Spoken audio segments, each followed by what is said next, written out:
Et ce soir, on va directement chuter sur notre partie où nous sommes arrêtés. Nous étions arrêtés sur la configuration émotionnelle et psychologique.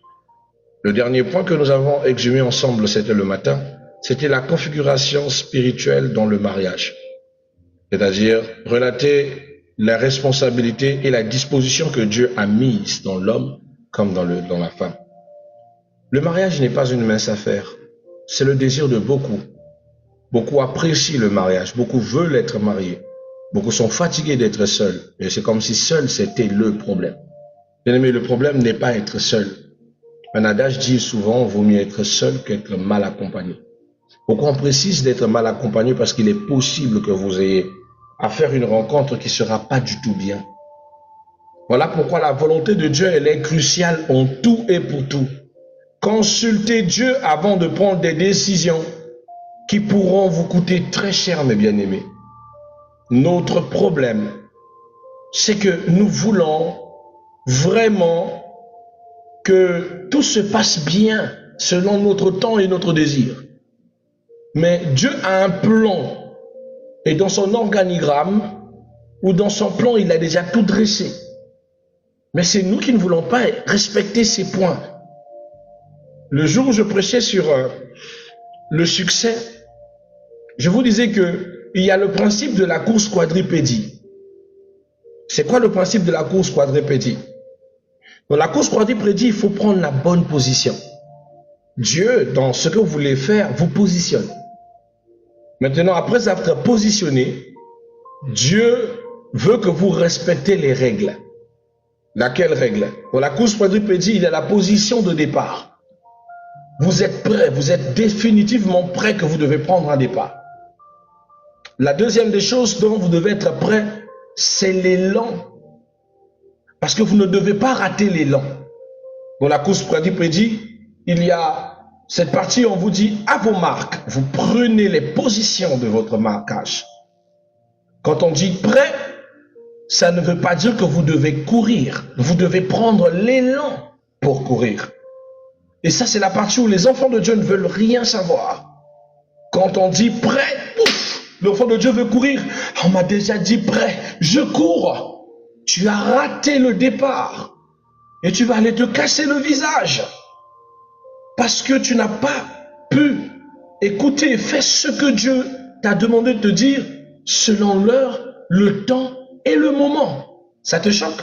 L'heure, le temps et le moment. Tu vas me dire que c'est la même chose? Non. Chaque chose est placée selon un temps bien défini de l'action. Si vous respectez le temps, alors bien aimé, vous n'allez pas commettre d'erreur et vous n'allez pas vous retrouver dans le monde de si je savais. Vous n'allez pas remettre l'horloge à zéro. Je parle avec beaucoup de blessures dans mon cœur car dans ma vie, j'ai été l'homme le plus têtu au monde. Je n'aurais pas eu ces situations que j'ai traversées si j'avais pu comprendre ce que je vous enseigne. Ne soyez pas pressés parce qu'il faut s'engager de prendre n'importe qui. Car n'importe qui ne peut pas être ton mari, ni ta femme. Sinon, n'importe qui fera n'importe quoi avec toi. Et tu vas devenir du n'importe quoi parce que tu t'es donné à n'importe qui. Que la solitude, qui normalement est une bénédiction selon la parole, ne soit pas pour toi une occasion de te faire désespérer. Tu dois être plus forte que ça. D'accord? Donc prenez le temps suffisamment de consulter le Seigneur. Le Seigneur te dit, tu es prêt. Alors sois déjà prêt. Sois déjà prêt parce que bientôt je vais t'emmener là où je vais t'emmener. Il t'a pas dit de courir, hein? Il t'a dit sois prêt. Sois prêt, ça veut dire que je dois me munir de tous les accessoires qu'il faut pour faire le chemin avec Dieu. Ça ne veut pas dire que je dois courir. Il y a le temps où Dieu te dit, prends tes marques, positionne-toi. Tu te positionnes. Mais il ne t'a pas encore dit de courir. Il te dit, sois prêt. Il te demande de prendre l'élan suffisant pour que tu ne rates pas ton départ. Et quand il te dit pars, c'est un ordre direct qui te dit c'est maintenant le moment de partir. Et c'est maintenant que tu dois prendre les bonnes décisions. Alors là, tu ne vas pas louper le choix de la destinée. Tu vas aller sûrement, certainement. Ne commettez pas l'erreur de faire une mauvaise traduction de la volonté de Dieu. Vous allez vous casser le visage. Et ça vous fera mal, ça vous fera douter de la volonté de Dieu, tandis que ce n'est pas Dieu le problème. C'est nous. On n'a pas de patience. On est intolérant à la patience. Et c'est comme ça qu'on rencontre des gens bizarres. Des personnes, toi-même, tu t'assois, tu dis, Seigneur, Seigneur, c'est ta créature. Mais comment on peut être belle d'apparence et sombre dans son âme? Pourquoi? Parce qu'on n'a pas pris le temps de laisser l'Éternel nous situer. On a pris un départ très tôt et précipité. On a aimé la coquille, mais on n'a pas compris le fond de la personne. Voilà pourquoi, bien aimé, vous devez connaître votre programmation, votre configuration. Parce que c'est celle que vous devez retrouver dans votre partenaire, ce que vous devez retrouver en vous. D'où dernièrement, nous avons parlé, le matin, nous avons parlé de la configuration spirituelle dans le mariage. Nous avons dit que l'époux dans le mariage est le képhale, est la tête du mariage. Il est la tête de la maison. On rappelait d'après 1 Corinthiens chapitre 11 verset 3 que le Christ est le chef de l'homme de la même manière que le Christ a établi l'homme comme étant le chef de la femme. La Bible dit dans Éphésiens chapitre 5 verset 23, il dit le mari est le chef de la femme comme Christ est le chef de l'église. Quand on parle de la position du chef, on précise que c'est dans l'ordre de l'organigramme, pas dans l'ordre de la domination. On parle de la tête. On dit la tête ne domine pas, elle oriente, elle protège et elle se sacrifie. C'est une domination, pas pour, c'est plutôt une supériorité, comme pour dire tu as reçu le pouvoir de guider ta maison, d'être le guide de ta maison. Mais ça ne veut pas dire qu'il a reçu domination pour assujettir sa femme. Non.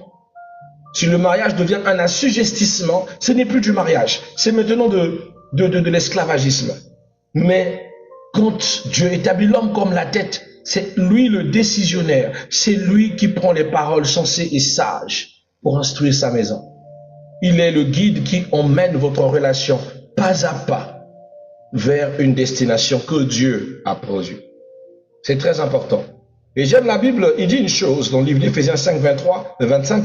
Il dit, Marie, aimez vos femmes comme Christ a aimé l'Église et s'est livré lui-même pour elle. En donnant une instruction à l'homme d'aimer sa femme. Il n'a pas dit de la maltraiter, il n'a pas dit de la faire du mal, ou encore de la dominer, de la traiter comme une esclave. Non, il lui a dit de l'aimer, comme Christ a donné, a aimé son Église. Or, Christ a aimé son Église en se livrant lui-même, en se donnant au sacrifice. Et je rappelais ce matin que vous ne pouvez pas dire que vous aimez votre femme si vous n'êtes pas capable de donner votre vie pour elle. Voilà pourquoi tous les vrais hommes, tous les modèles du patriarcat ont donné leur vie pour leur maison. Ce sont des personnes qui ont travaillé jusqu'à s'éreinter. J'aime mon épouse. Des fois, elle me dit, tu exagères, tu travailles trop, tu prends trop de distance. Et pourtant, je suis là. Malgré mon travail, je me bats à être présent. Et tu n'es pas suffisamment là. Tu es trop concentré sur ce que tu fais. Tu t'accordes pas trop de repos. Et tu ne passes pas trop de temps avec moi. Crée du temps pour moi. Et je dis, mais je suis là, chérie, je fais de mon mieux. Après, il me dit, oui, tu travailles un peu trop. Mais si je ne travaille pas, si je ne me donne pas, ma maison ne va pas survivre. Dieu me bénit, mais Dieu bénit le fruit de mon travail. Le souci crucial de la famille, Dieu le repose sur la tête de l'homme. La femme croit, elle espère, mais l'homme gère. Les factures et tout le reste, et l'avenir des enfants, c'est quelque chose que l'homme ne peut pas rester sous ses lauriers sans pourtant y réfléchir. L'homme ne vit pas l'instant. L'homme se projette dans l'avenir. C'est comme ça que Dieu nous a créés. Des grands battants qui ne réfléchissent pas pour aujourd'hui. Commettent une action aujourd'hui, mais regardent les conséquences de demain. Le degré de soumission de l'homme a valu que Dieu lui ait donné cette responsabilité. Parce que c'est quelqu'un qui reste fidèle dans ses devoirs. L'homme n'est pas peut-être le plus fidèle avec la femme, mais il est fidèle à ses devoirs. Amen. Et une chose que vous devez savoir, Dieu lui a donné le leadership biblique. Et dans le leadership biblique de l'époux est sacrificiel, pas autoritaire. L'époux, le mari, est sacrificiel, pas autoritaire. Donc la présence et la prestance du mari n'est pas dans sa violence, n'est pas dans sa degré de colère, n'est pas dans sa façon de pouvoir marginaliser sa maison. Non, il est plutôt dans sa façon de se donner pour sa famille. D'être un modèle parfait de celui qui s'est mis de côté pour sa famille. J'ai passé toute ma vie à détester mon père, mais je ne pouvais pas remarquer les choses qu'il faisait dans l'ombre pour moi. Les privations qu'il a dû se faire. Le nombre de fois qu'il s'est refusé des voyages parce qu'il devait prendre soin de sa famille. Le nombre de fois qu'il a pris son argent, son salaire pour réinvestir dans sa famille que de pouvoir s'acheter quelque chose pour son propre plaisir. Le nombre de fois qu'il a préféré porter des vieux habits, mais pour que nous, ses enfants, nous portons de nouveaux habits. Le nombre de fois qu'il a choisi de pouvoir financer nos études, vraiment de ce côté-là, impeccable. Il n'a jamais voulu que nos études, que ce soit nous qui les financions. Il a financé nos études, même à contre-cœur. Parce que des fois, on ne choisissait pas le chemin qu'il voulait. Il avait voulu que tous on soit enseignants. Mais mes frères et moi, on a fait n'importe quoi. On a choisi l'informatique pour certains, moi la gestion. Moi, je suis encore allé faire sociopsychologie, etc., etc. On n'a pas fait ce qu'il voulait. Mais il a payé nos études. Et quand il arrive à la retraite, encore avec sa retraite, au lieu de prendre soin de lui, pour la plupart du temps, comme tous les papas congolais, avec des enfants qui ne sont pas intégrés à la fonction publique, il devient encore celui qui nous aide, qui aide ses propres enfants. Dieu merci que Dieu bénit certains enfants comme moi, comme les grands frères, pour que nous apportons l'aide aussi à ce bon monsieur. Est-ce que vous voyez ce que c'est qu'un homme, un époux? Dans la configuration de l'épouse, dans la spiritualité, Dieu le configure dans la soumission intelligente, pas bête. Je m'explique. La Bible dit, femmes, soyez soumises à vos maris comme au Seigneur. Éphésiens chapitre 5, 22. Et la soumission dont parle la Bible, ce n'est pas l'humiliation, ce n'est pas l'hybridation. Je vais m'expliquer. Parce que beaucoup de gens pensent que la soumission, c'est perdre sa dignité. Que la soumission, c'est accepter l'inacceptable. Que la soumission implique de lui permettre des choses que vous n'êtes pas censé permises. Le matin, j'ai pris un exemple un peu triste. Je suis tombé dans une situation d'une sœur, c'est sa fille que j'ai rencontrée, et la fille vit des sévices terribles. Son mari est un évangéliste, et le mari de sa mère est évangéliste, et le mari de sa mère a pris sale besogne de souvent faire ses sales besognes avec elle. Il a commencé à abuser de la pauvre petite, ça fait un moment. Et sa mère l'a découvert. Mais sa mère l'a couvert par soumission.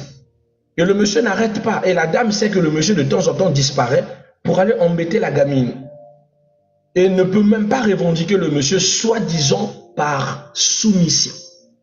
Non, ça c'est pas de la soumission. C'est de l'idiotie, de la pure. C'est de l'idiotie. C'est de l'amour mal placé. Ce n'est pas de la soumission. La soumission ne signifie pas ça, mes bien-aimés. N'acceptez pas ça. Ce monsieur, c'est le pire des salopards. Excusez-moi de le dire. J'ai eu mal, mon cœur serré. J'ai dit, mais comment une mère peut-il accepter ça? La fille me dit, papa, elle m'a dit que non, c'est la soumission, mais elle se comporte avec moi comme une rivale. Mais elle n'a qu'à se comporter comme une rivale parce qu'elle a accepté que ce monsieur fasse ses sales besoins avec toi. C'est pas normal. Et toi, qu'est-ce que tu en dis quand je me débat, maman parle? Parce que lui dit à maman de me laisser faire. Comment? Je dis, mais quitte-moi cette maison. C'est quel enfer? Ton père est où? Mon père est décédé. Ça fait mal. Et c'est une enfant qui vit ça pendant des moments. C'est des moments et des moments.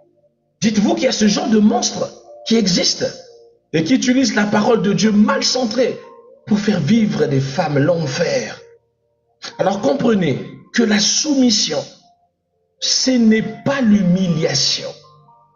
La soumission, ce n'est pas l'acceptation de tout. La soumission, ce n'est pas une obéissance aveugle. La soumission n'est jamais une tolérance au péché ou à l'abus. Jamais. La soumission est une réponse volontaire née de l'amour et de la confiance. Une réponse volontaire née de l'amour et de la confiance. La soumission, c'est une femme capable, une femme qui sait ce qu'elle vaut, une femme qui est une aide semblable, capable, qui a décidé de se refuser le droit de prendre des décisions et la donner à son mari. C'est la seule chose qui est relative à la soumission. Parce qu'elle est la lumière de son mari. La femme est la lampe qui permet à son mari de voir le chemin. Le mari est un guide, mais sans sa femme, c'est un aveugle. Est-ce que je peux me faire comprendre ce soir? Le mari, c'est un guide, mais sans sa femme, c'est un aveugle. Car la femme est la lumière. De la même manière, la femme sans son mari n'avancera pas. Parce qu'elle a besoin de cet homme qui va tenir cette lumière pour la brandir et la mettre en valeur. Voilà pourquoi tout homme qui ne brandit pas sa femme, ne met pas sa femme en valeur, cet homme se maudit lui-même. Le roi Salomon dit de bien traiter ta femme, sa femme. Le roi Salomon dit une chose dans les livres des Proverbes. Il dit, habille ta femme comme tu la déshabilles. C'est un choc biblique. Mais oui, si tu es capable de l'apprécier sous son simple appareil, tu dois aussi être capable de la revêtir et de l'honorer, de la valoriser. Une femme valorisée, une femme honorée est une femme qui te donnera de la bénédiction. Le roi Salomon dit, la bonne femme est une perle dans la maison de son époux. Après, il avance pour dire, mais qui peut trouver une bonne femme? C'est la partie qui choque tous les hommes. Il dit, la bonne femme est une perle. Mais après, il dit, là nous sommes dans Proverbe chapitre 30, mais qui peut trouver une bonne femme? Parce que c'est une perle rare. Donc si tu l'as trouvée, mon frère, ne fais pas l'idiot. Prends-en soin. Prends-en suffisamment soin. Pour revenir, mes bien-aimés, ma sœur, la soumission. La soumission, une réponse volontaire née de l'amour. La soumission. Le choix volontaire de s'occulter de la décision pour le remettre à ton képhale, à la tête de la maison. Mais ce n'est pas au nom, je reste, je ne fous rien, je m'abandonne, je ne fais absolument rien, je ne fais que ce qu'il veut, je ne. Vous connaissez Rebecca dans la Bible? Est-ce que vous connaissez Rebecca? Les gens qui lisent mal la Bible disent que Rebecca n'est pas une bonne femme. Mais sans Rebecca, la prophétie de Jacob et d'Ésaü ne sera pas accomplie. Dieu a révélé par un prophète à Rebecca, il a dit que c'est le deuxième fils qui doit prendre la bénédiction du père. Mais ça ne veut pas dire que Ésaü était abandonné. Dans toute la Bible, Ésaü était l'homme le plus riche. Il était plus riche que Jacob. Mais la bénédiction dont on parlait, c'était la promesse du Shiloh. Le Shiloh devait descendre, c'est-à-dire Jésus-Christ ne doit passer dans la lignée de Jacob. C'était de ça qu'il s'agissait. Voilà pourquoi il ne pouvait pas prendre ça, mais Dieu n'avait pas abandonné Ésaü. D'accord? Mais cette prophétie s'est accomplie parce qu'il y a eu une femme sage qu'on appelait Rebecca. Une femme qui était soumise à son mari, mais qui était soumise surtout à Dieu. Qui a su disposer ses fils pour que ses fils soient deux marques puissantes qui recevront la bénédiction sur le terroir.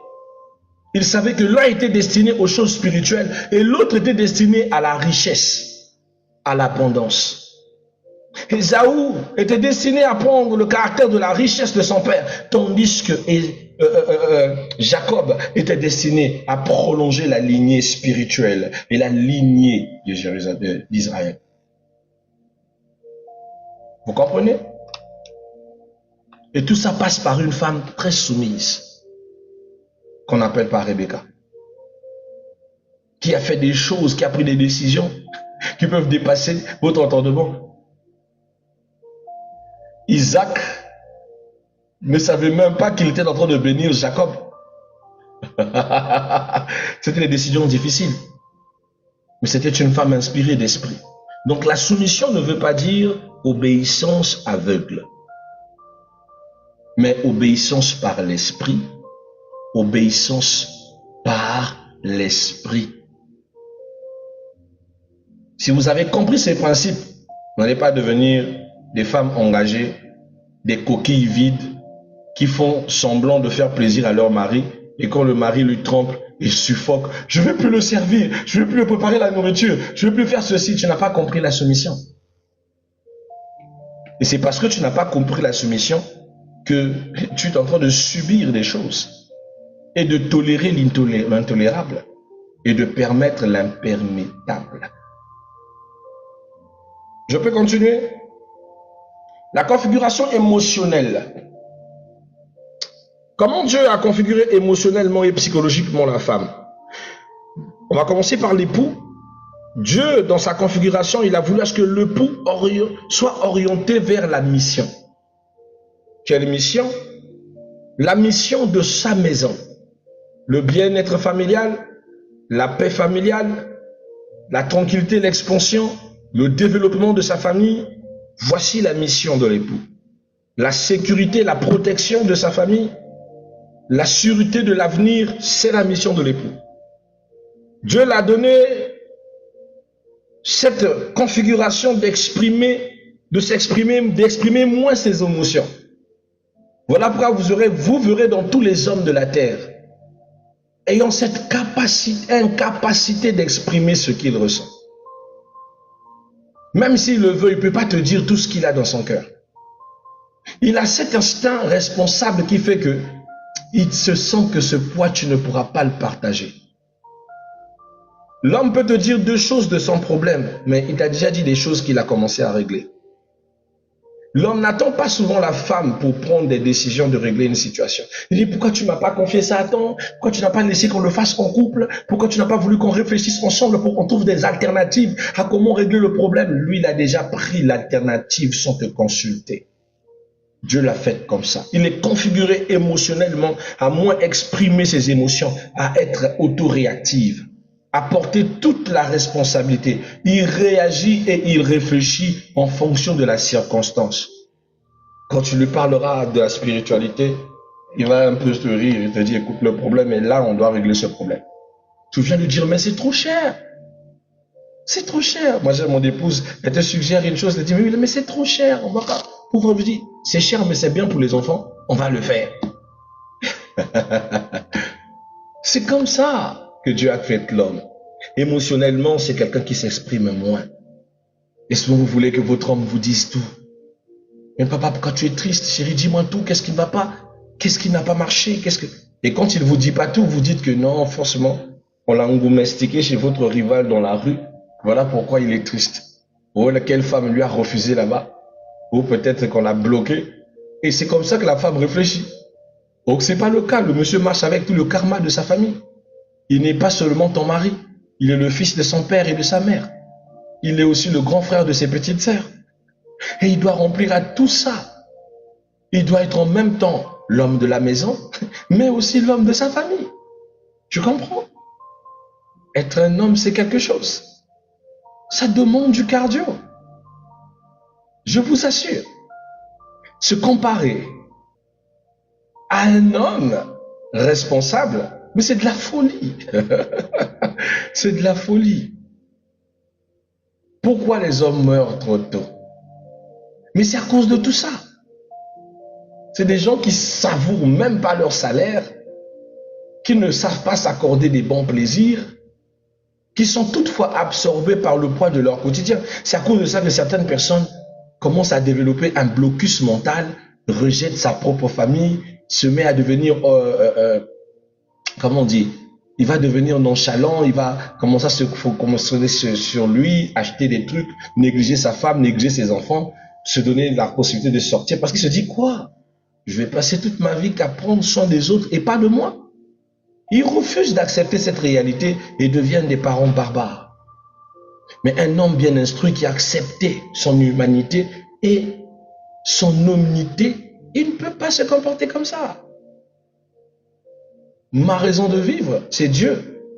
Mais mes enfants, ma femme, ma maison, c'est une part de moi. Ma maison ne mange pas, je ne mange pas. Mes enfants n'ont rien à manger, pourquoi je mange? Ils ne sont pas en paix, je dors pourquoi? J'ai pas payé leur école, pourquoi tu veux que je sourie avec toi? Mon épouse n'a pas l'argent pour faire ces choses et moi je suis content. Pourquoi? Même si tu me fais rire, je ne vais pas sourire. J'ai un but à atteindre, moi. Tu comprends? C'est ça un homme. C'est quelqu'un qui est toujours en train de penser. Dans la configuration émotionnelle de l'homme, l'homme a besoin de respect. Est-ce que je peux dire ça à une sœur? Ma charrue, c'est ton mari, c'est vrai. C'est pas ton camarade. L'homme aime le respect. J'ai vu une citation qui m'a fait rire dans Karashika, un prêtre qui expliquait qu'il avait reçu une femme et un mari. Une femme qui se plaignait que son mari le battait souvent. Et la femme n'a pas trouvé gain de cause, alors elle est allée chez le féticheur. Quand elle est allée chez le féticheur lui a dit, tiens, prends cette pierre. Il lui a donné des cailloux blancs qu'on retrouve souvent à la mer. Et il lui a dit, tu vois le caillou blanc, lorsque ton mari rentre dans la maison après d'être arrivé du travail, prends le caillou blanc, mets dans la bouche. Ne le sors pas de la bouche, peu importe la circonstance, jusqu'à ce qu'il s'est installé et fait tout ce qui est s'est allé t'allonger. Après là, tu pourras sortir le caillou blanc de ta bouche. C'est ce que le féticheur lui a donné. Mais en réalité, toute une leçon se cache derrière ça. Alors la femme a obéi à son féticheur. Lorsque son mari est rentré, elle a pris le caillou blanc, elle l'a mis dans sa bouche. Et lorsqu'elle a mis le caillou blanc dans la bouche, le mari est rentré du travail, le mari lui a dit, il y a quelqu'un ici, il fait, il ne peut pas parler, il a la pierre dans la bouche. Elle lui dit, tu as fait la table? Tu as lavé les assiettes? Oui. Tu as amené la maison? Tout est bon? Le monsieur est monté sur la table, le monsieur a mangé, le monsieur est allé dormir. La journée en question, il ne lui a pas tapé. Le lendemain, le monsieur aussi ne l'a pas tapé, parce qu'à chaque fois, elle met son caillou dans la bouche. Ça fait une semaine comme ça, la dame a passé une semaine sans querelle, sans bruit, sans du tout qu'il y ait des actes de violence. Elle est allée témoigner à son féticheur et allée témoigner au prêtre ce qu'elle a dû faire. Et le prêtre ne faisait que rire, parce qu'en réalité, la dame n'a pas compris la sagesse du féticheur. Il ne lui a pas donné un super gris-gris. Il a juste détecté le vrai problème de son ménage. C'est sa bouche. C'est ses langages. Vous pensez souvent que parce que c'est votre mari que vous pouvez dépasser le temps. Un homme reste un homme par l'orgueil. Il ne permettra pas que vous dépassiez un certain seuil. Il ne permettra pas que vous lui manquiez de respect. S'ils ne se sont pas respectés, certains hommes se rétractent. S'ils ne sont pas violents, ils se ferment. Ils vont dehors. Ils rentrent tard la nuit. Ils préfèrent rentrer lorsque vous dormez, sortir lorsque vous vous réveillez. Ils préfèrent se fermer à vous que de vous faire du mal, que de vous frapper. Et sincèrement, je vous assure que un tel homme qui se comporte en vous isolant face à votre impolitesse est 100 fois plus terrible que celui qui vous bat. Parce que moi, celui qui vous bat, vous savez pourquoi vous avez reçu un coup de gifle. Vous savez que c'est votre insolence. C'est pas que je permets un homme méchant, un homme qui lève la main sur sa femme, j'ai horreur de ça. Ma mère ne m'a pas enseigné ce genre de bêtises. Mais l'homme aime le respect. Vous avez votre petit garçon? Faites des choses qui lui font du mal. Essayez de l'humilier. Vous allez remarquer que vous allez toucher à son ego. Dès le bas âge, au naturel, l'homme adore être respecté. Alors respectez votre mari. Tant soit que votre colère ne dépasse pas les limites. Soyez une lumière suggestive. Soyez compréhensive. C'est pas ça, c'est fardeau. Vous allez éviter moins de bruit. Ne touchez pas à son ego. Vous pouvez dire des vérités sans pourtant l'insulter. Vous pouvez lui dire des vérités pures sans pourtant toucher son ego. Vous dites à votre mari qu'il ne fait rien pour vous. Mais vous avez déjà plusieurs années dans sa maison, c'est pas vous qui dépensez, c'est pas vous qui achetez quoi que ce soit, c'est lui qui se casse le dos. Vous insultez qui comme ça? Vous comprenez? Il n'y a pas plus susceptible qu'un homme. Vous pensez que vous les femmes, vous êtes susceptibles? L'homme est susceptible pour les moindres petits détails. L'homme peut être susceptible du fait que c'est lui qui était censé de payer, par exemple, la facture de courant. Il vient, il vous trouve que c'est vous qui avez payé la facture de courant. Au lieu que ça le rassure, il dit « Wow, gloire à Dieu, ah, ma femme m'a aidé, ah, ma femme m'a été une grande utilité. » Mais sur le champ, il se pose l'action de savoir, comme ce n'est pas dans vos habitudes de payer la facture de courant, qu'est-ce qui t'a piqué? Où est-ce que tu as eu cet argent? Qu'est-ce que tu veux matcher? Et surtout que vous, les femmes, vous avez une attitude où si vous avez fait quelque chose pour une seule fois, vous allez nous le rappeler pendant toute l'année et même pendant plusieurs années que vous avez payé une fois, juste une fois la facture de courant. Chose que nous on fait dans le quotidien mais qu'on ne vous bassine pas avec. On ne vous bassine pas avec. Écoute ça, ma mère m'a dit ceci. Si ta femme a acheté une chaise, elle l'a mis dans la maison, va vers elle. Demande-lui combien a coûté la chaise et donne-lui l'argent du prix pour lequel elle a acheté cette chaise. Et tu seras en paix dans la maison. Il dit, mais maman, mais elle m'a aidé si elle m'a acheté une chaise. C'est qu'elle m'a apporté de l'aide. On est quand même un couple, on est une vision. Il dit, Christ, tu n'as pas compris la spiritualité derrière ce que je te dis. Dieu nous a créés avec un surplus d'ego.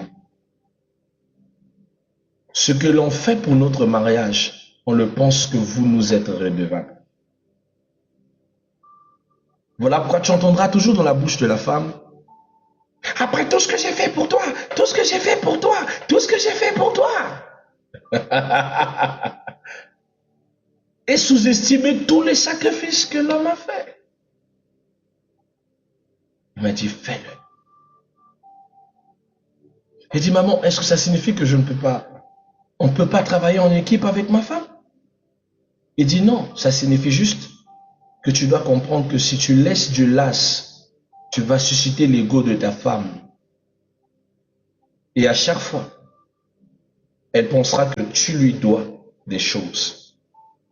Au lieu que de penser que vous avez bâti quelque chose. Voilà pourquoi dans l'esprit, je veux que vous considérez votre mari comme votre partenaire. C'est normalement ce que vous êtes censé faire. Et que ce que vous baptisez avec votre mari n'est pas au profit de l'un seulement et de l'autre, mais au profit de l'avenir. Vous devez être une team ensemble, qui construisent ensemble pour un demain meilleur. Ce n'est pas sa fortune, c'est la vôtre. Ce n'est pas sa maison, c'est la vôtre. Ce n'est pas son argent ni ton argent, mais c'est le vôtre.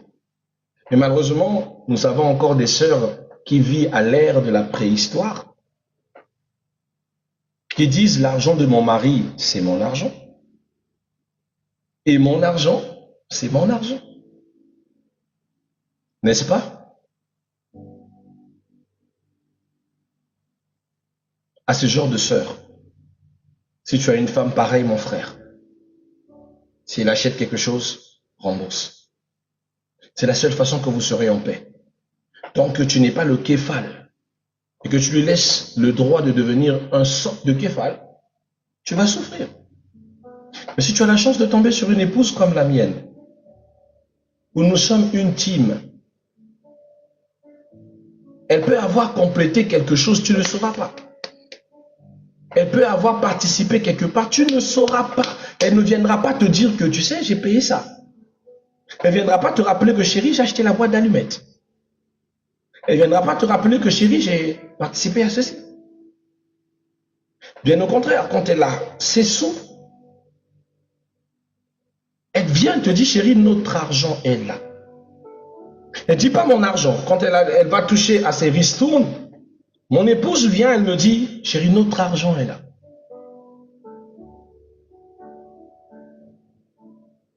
Quand vous devenez un couple, quand vous devenez un, il n'y a plus de mots. Tout devient nous. Tout devient nous. Les deux deviennent une même chair. Si vous n'avez pas atteint cette symbioticité, battez-vous à l'atteindre, mais respectez vos limites.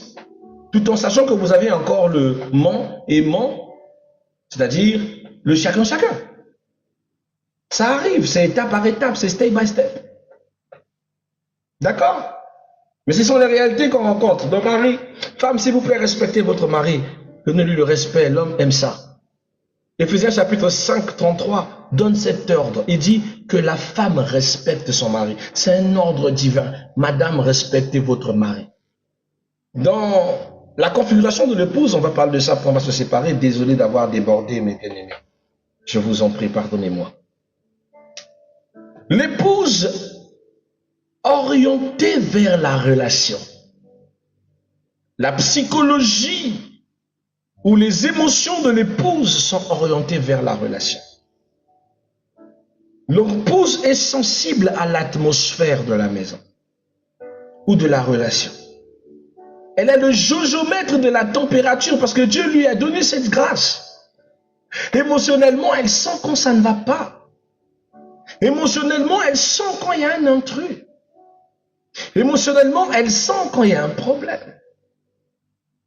Quand même tu arrives avec ton visage, je parle d'une vraie épouse, hein, je ne parle pas de vos jeunes filles façon là, qui ne savent même pas discerner l'esprit de leur mari, qui ont une jalousie bête là. Je parle de femme instruite dans la parole, femme assise.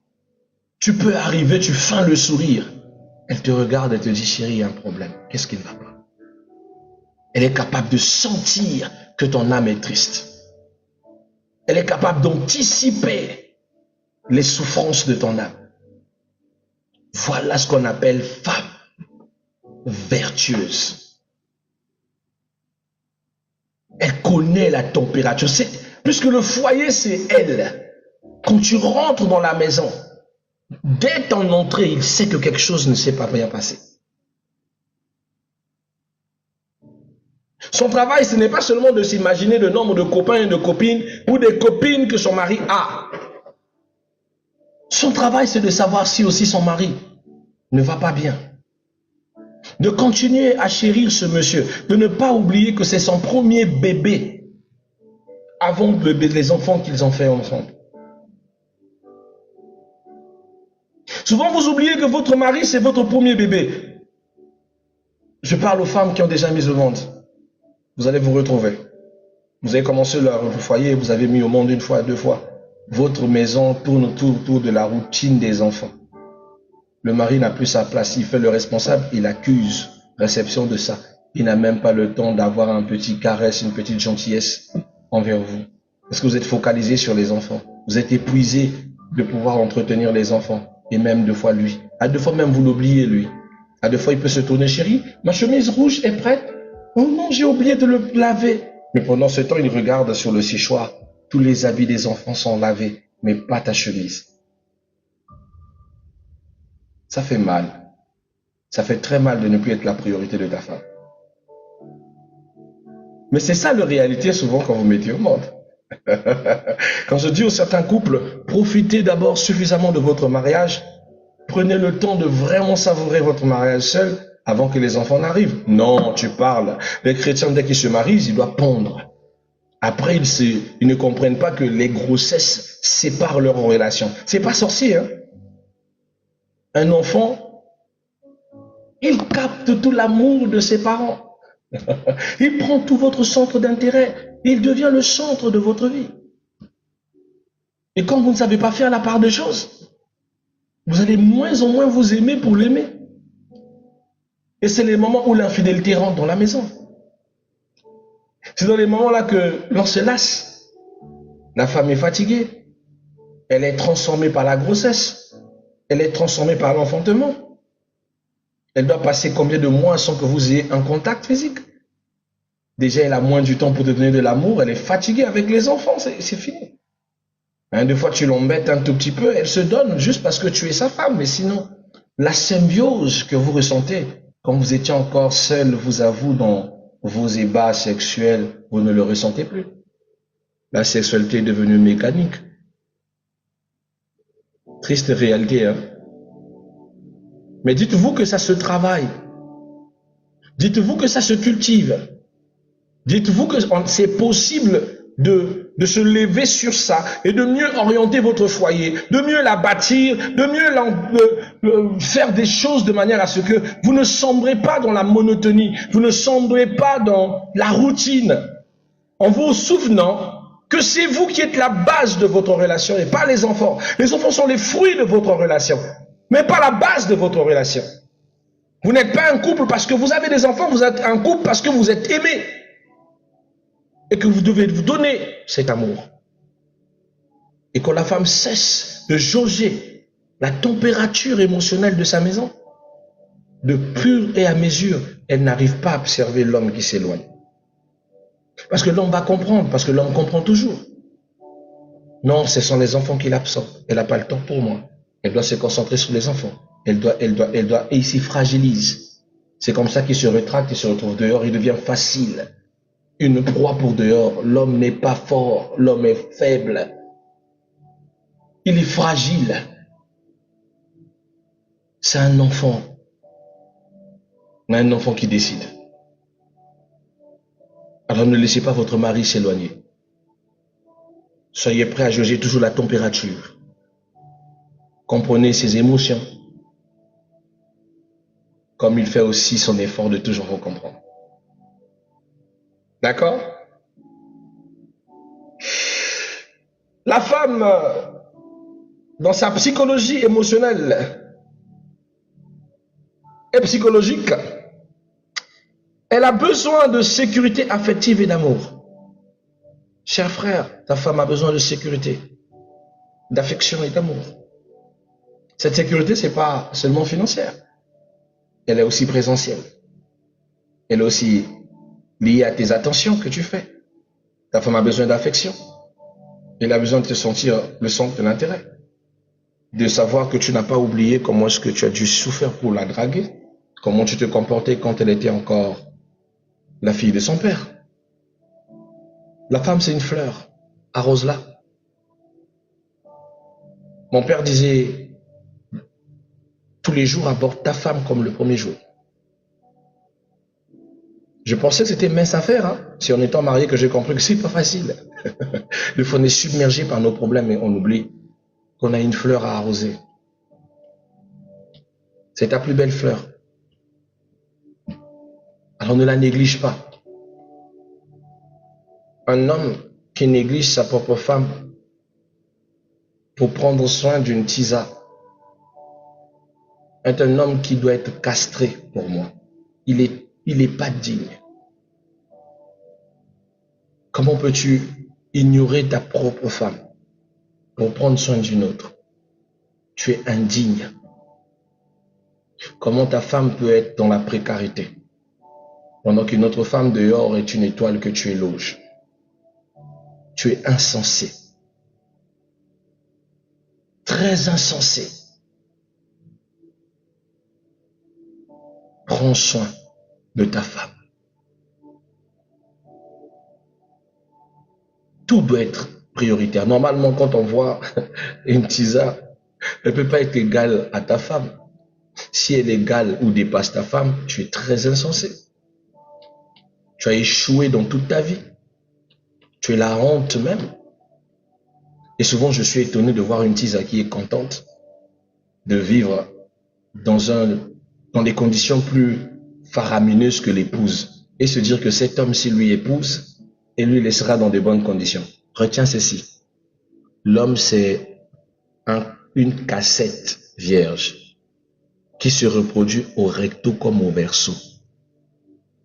Si au recto, il s'est mal comporté, dis-toi qu'au verso, tu vas lire l'heure.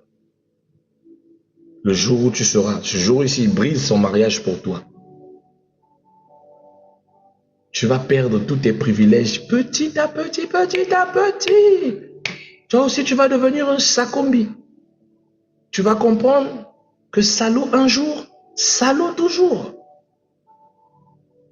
Tu vas comprendre que mauvais un jour, mauvais toujours. Donc ne te réjouis pas, ne te réjouis pas. Ne l'acclame pas. Un homme qui ne respecte pas sa propre femme, c'est pas toi qui vas respecter. Tu comprends? Tu as de la valeur parce que tu es dans la rue. Tu as de la valeur parce que votre relation parallèle l'excite, c'est tout. Quand on va retirer, quand la dame de Trouille va décider de se retirer de la relation et te laisser le monsieur, zéro excitation. Plus rien n'est bon. Plus rien n'est bon. C'est tricherie qui est doux. Sinon, après tricherie là, si on retire le mot tricherie et on officialise, plus rien n'est doux. Tu comprends? Alors bien aimé, on va continuer pour clôturer. Vous devez savoir que votre femme a besoin de sécurité et d'affection. Aimez votre femme, donnez-lui l'amour qu'il faut. Donnez-lui tout ce qu'il faut. Considérez-la, mettez-la en valeur. Vous serez heureux de vivre avec une femme qui est heureuse. Sa joie, votre bénédiction. Sa joie, votre stabilité mentale. Oui, mon frère, une femme malheureuse, c'est chamaillage tous les jours. Une femme qui n'est pas contente, c'est des bruits de tous les jours. Moralement et psychologiquement, tu vas devenir fou. La femme a de l'énergie pour se chamailler. Elle peut créer des histoires de lundi à lundi prochain. Mais mon frère, toi, tu sais que tu ne parles pas beaucoup. C'est ABC qui va te guetter. Je t'assure. Alors évite les problèmes. Papa PC Kimia. PCK Kimia, Zoa Kimia, Papa Lango, Zoa Kimia. Je t'assure. Ne va pas dans les retranchements. Dieu les a fait comme ça. Évite-toi des problèmes. Je me demande comment les hommes font. Comment vous faites pour vous retrouver avec 2-4 femmes? Une seule déjà. Une seule est une bombe émotionnelle. Tu vas te prendre 4 bombes émotionnelles qui l'un pète là-bas parce qu'elle ne te voit pas, que tu te concentres trop sur ta maison. Et l'autre pète parce qu'on ne te voit pas, tu te mets trop à te donner dehors. Et toi, mais tu vas faire un AVC. À 45 ans, tu vas mourir. À 50 ans, tu es déjà comme ça en train de faire des... Tu n'arrives plus à bouger. On a beaucoup de frères, des hommes qui font des AVC à 50 ans, qui décèdent, qui meurent, parce qu'ils veulent se donner ces challenges. Il faut aimer votre santé. Vous ne voulez pas avoir longue vie? Cherchez à avoir longue vie. Mon frère, une seule femme suffit pour avoir longue vie. Une seule femme suffit pour avoir des projets qui réussissent. Une seule femme suffit pour voir ses enfants grandir. Une seule. Ne multipliez pas. Le grand homme qu'on appelle par le roi Salomon, l'homme le plus sage, après avoir connu toutes les femmes, dans la mesure du possible, après tout le nombre de concubines et de femmes qu'il avait, qu'est-ce qu'il a dit à la fin? Il a dit quoi? Vanité des vanités. Tout n'est que vanité. Et qu'est-ce qui l'a mené à sa perdition? Qu'est-ce qui l'a mené à mourir comme un roi disgracieux? Une femme, la reine de Sheba. Je vous en prie. Si vous pensez que la force et la réussite se trouvent au nombre de vos conquêtes, votre pauvreté vous guette. Si vous comptez que votre force et votre réussite se trouvent au nombre de vos conquêtes, votre pauvreté vous guette. On va s'arrêter là pour ce soir. Parole du Seigneur Tout-Puissant. Nous rendons grâce à Dieu Voilà, le matin, on va continuer avec la configuration dans le combat spirituel, comment le couple doit se comporter face aux batailles de l'esprit. Nous en parlerons et clôturer ce beau thème, que nous retournions sur nos thèmes que nous avons commencé à aborder déjà depuis le début de l'année.